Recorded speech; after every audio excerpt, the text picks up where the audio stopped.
What is it about Bitcoin that gets you guys so fired up? Well, when you buy a farm, you look at the crop every year and what prices are, and you decide whether it was a satisfactory investment. I mean, you look to the asset itself and what it produces for you.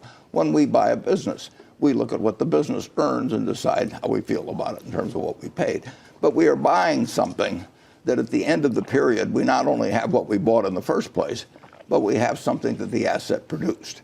And when you buy non-productive assets, all you're counting on is whether the next person is going to pay you more because they're even more excited about another next person coming along. But the asset itself is creating nothing.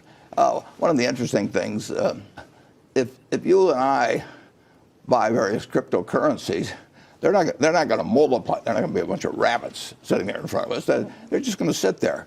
And I got to hope next time you get more excited after I bought it from you, and then maybe I'll get more excited and buy it from you. And actually, we could sit in the house by ourselves, and we could keep running up the price between the two of us. But at the end of the time, there's one Bitcoin sitting there, and now we got to find somebody else. And they come to an end. I mean, those. So, that's a greater fool theory. That's what you're saying. Well, yeah, it's buying something because you expect the pool of people who want to buy it because they want to sell it to somebody else will grow, and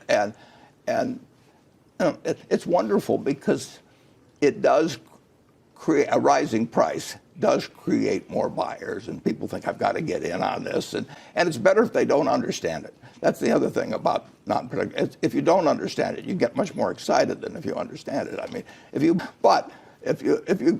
can have anything you want to imagine. If you just look at something and say that's magic, you can do it with shark's teeth or seashells or anything. And I mean, people, they like to speculate. They like to gamble. If people react when you criticize their investment, if they get mad, they're gambling. If people think they're going to make money the next day, and worse yet, if they think somebody else that they know is going to make money and they aren't going to make money, it just draws people in because there's no quantitative limits. If you buy a stock, you say, well, I'll buy it at 15 times earnings, but I won't buy it at 20 times earnings. But when you get into something that doesn't produce anything, there's no checkpoints.